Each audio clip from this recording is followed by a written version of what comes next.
Good afternoon from Bali, everyone. It's Anifa Menon from hearthealthbrainhealth.com, encouraging healthy grieving and mindful actions. I'm back in Bali, and so I have been away for a month in Thailand and now back here, and definitely feels familiar and comfortable and nice to be here, and yet lots of processing to do about everything that happened through Thailand and how it adds to the experiencing that I'm having in Bali too. So today, as I was reflecting, and certainly for the last couple of days while I've been back, and even through my time in Thailand, there's been a lot of reflection about what is success and what is failure. And this is something that I believe many people think about at some time, oftentimes not for very long and not with so much depth. It's many people will put some sort of, well, this is good or this is not good, or I feel successful because someone complimented me, someone gave me a promotion, someone gave me a raise, someone hired me. That makes me feel successful. Or I've done this trip and that feels successful. So I could look at actions and experiences as successful.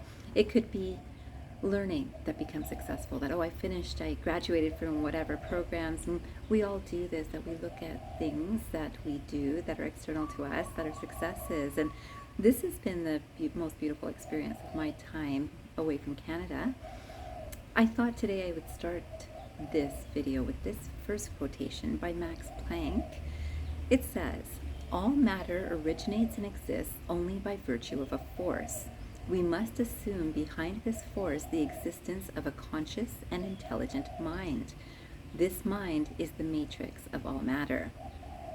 And I love this. I don't know if you know the name Max Planck, but this man was one who actually started discovering, or did discover, quantum fields. So this idea of quantum mechanics that we might talk more about today, or we might understand or feel that we understand a little bit more today, or quantum physics, all of that started with Max Planck talking about this quantum experience, and he named quanta. So again, that's physics, but if we think of this quotation, that there's an intelligent mind that creates a force, and force of course creates some sort of movement. And so I look at success and failure, and it's interesting that if a person's mind has been self-conditioned to thinking it's successful, so as a child, it's like, you're so good and you're doing this so well, and always success. So even if they've fallen, it's like, it's okay, you can try again, you can get back on the bike, and whichever way, all the things that we learn through life, we get this force that is helped with what is said around us or what we interpret into our own minds. And our regular minds, our human minds, will often think, oh, this wasn't good enough, and how could I do this better? And when we're getting the force of appreciation and gratitude for what we do, or love and compassion for what we go through, we get this feeling of success. When we get the opposite, when we get the opposite, like Anifa needs water right now, that will give my system some force for breathing proper. I can tell you that when we get the opposite, we get the criticism, the complaint. Sometimes it's passive-aggressive energy, sometimes it's outwardly aggressive energy. So passive-aggressive could be just someone not speaking because, they feel that you've done something not right, or I've done something not right, so someone doesn't speak. Lots of people move into these patterns, and so whatever patterns we experience the most, and wherever our minds focus the most, is what we feed. That's the energy that's fed. That's the force that then pushes us forward. So a person can go through an entire life with lots of mistakes and lots of what they consider failures, and keep on being prompted by, you're doing fantastic, this is wonderful, you'll get through this, and I know that this is really good. Or can be fed with a lot of, boy, you made another mistake, and boy, I don't know how you'll pull out of this one, and all of that. And you can see how you can feed an energy.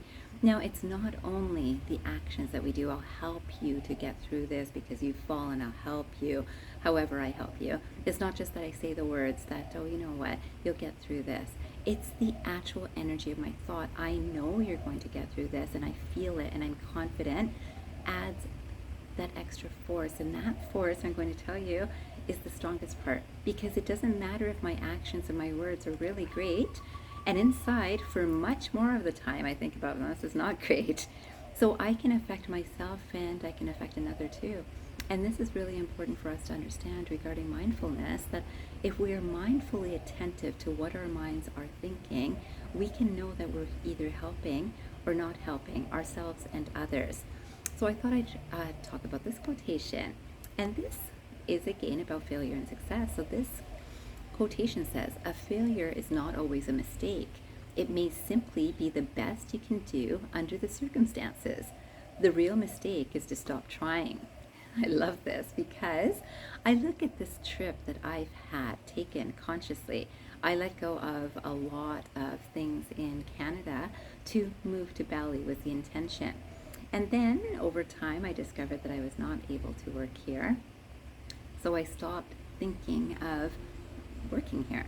And then I think of, what is the success that I feel successful in? Is it that I would get a paycheck for doing what I do, which is being kind and sharing that kindness and loving people, loving the earth, loving plants, loving animals, loving how I can be kind to all of these things, being grateful for whether it's the air that I breathe, the rain that comes down that allows me to be in this space of greenery, which is so gorgeous, and knowing that Canada is going through snow, to have that extra gratitude that, wow, I'm not shoveling snow right now, I'm not walking through, I'm not slipping on ice right now.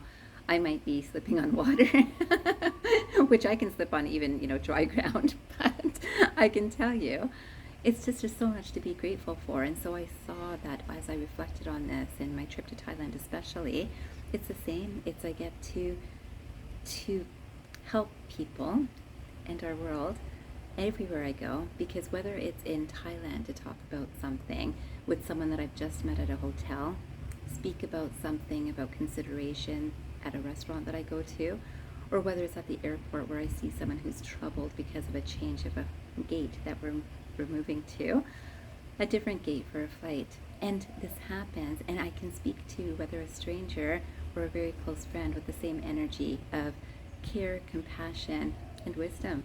And this is something we all have, but it takes a mindful attention to these truths. So this, again, success and failure for myself, this entire trip, I've been here for so long, and I can tell you that it feels so wonderful that it's not something that I've spent this much time to actually reflect on and to really feel strong from this awareness that, wow, it does take that focused attention of, where do I choose to put my force? And I put my force, my energy, my wisdom, my love, my compassion behind those energies, and those energies are the force within me and from me that I feel has happened through this entire trip.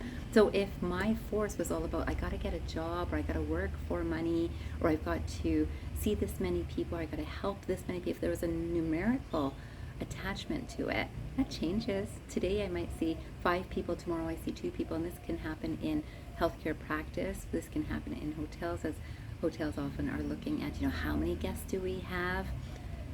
Healthcare, again, how many clients does a person have? A person can do this about, how many hotels have I gone to, or a person can do how many practitioners do I have that are looking out for me, and wow, I've got this sort of specialist and this and this and this.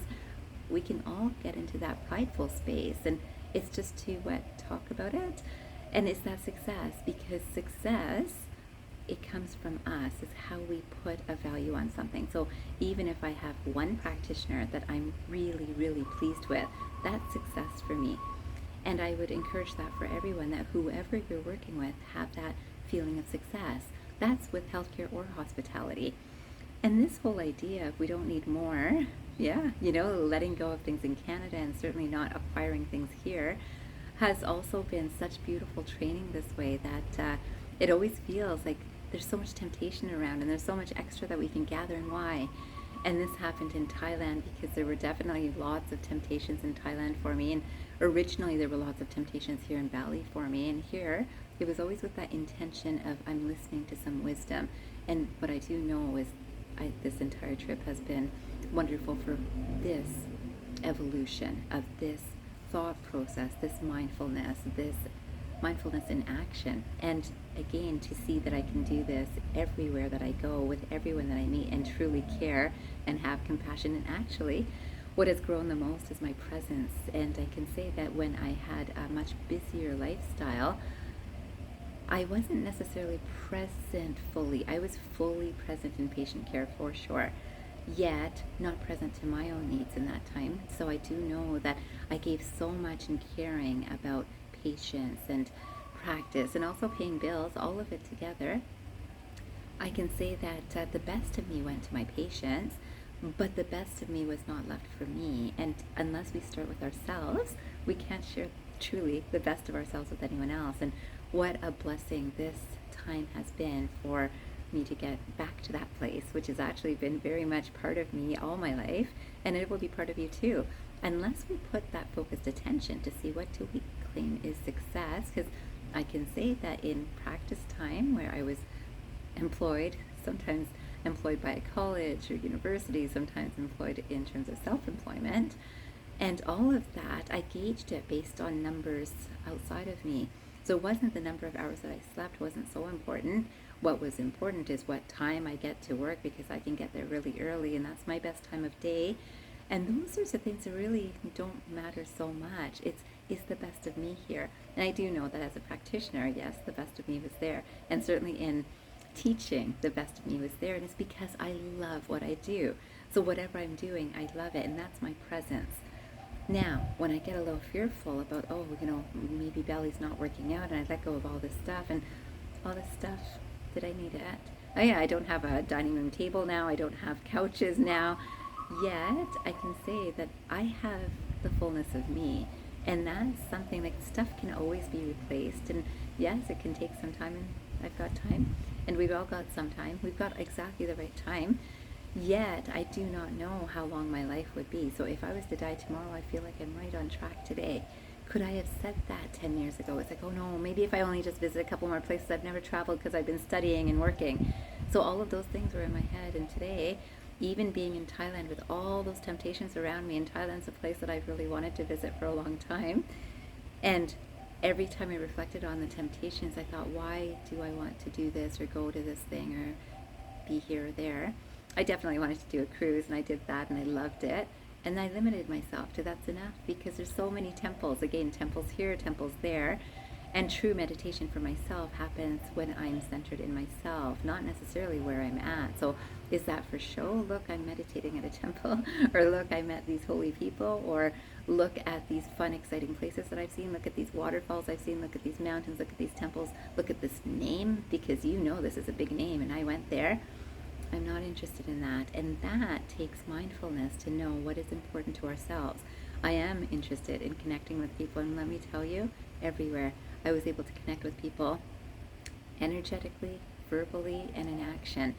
And what else would I want? Anywhere. So even as I plan to head back to Canada sometime, I can say that I will certainly be present while I'm here. So for whatever length of time I am here, I'm fully present and fully engaged and fully optimistic about this being exactly right. I thought I would finish today with this quotation. This is by Bruce Lee, and I believe that he's got some wonderful quotations. So this one says, don't fear failure. Not failure, but low aim is the crime. In great attempts, it is glorious even to fail. How beautiful is that? So I'll read that one more time. It says, don't fear failure. Not failure, but low aim is the crime. In great attempts, it is glorious even to fail. And I love that, because again, doesn't that just reflect my whole experience here?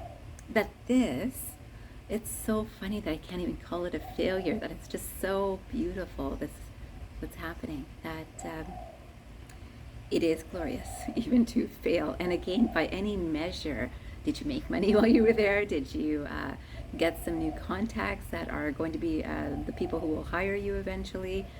No. And I don't know. I mean, who knows what kind of balls have been put into motion. But I do know that every day that I've spent here, I've lived fully in understanding myself in terms of what is evolving within this mind, this body, this soul, and the connections that I have maintained and shared, and information I've shared throughout my time here through YouTube for sure, and sometimes through newsletters. Even if I couldn't write a newsletter while I was in Thailand, I can tell you it's all been perfect. And I wish you to have those sorts of days, that those days where you can look at what you're doing and how meaningful it is to you. And are you successful because you understand what is meaningful to you is meaningful because you put some focus into it, you care about it, and you push forward knowing that it feels good to feel good. And as you push forward, even through what others might call failure, know that you are successful too. Have a beautiful day or night ahead, and I hope you remember, transform your mind and transform your life. Have a great day or night, everyone.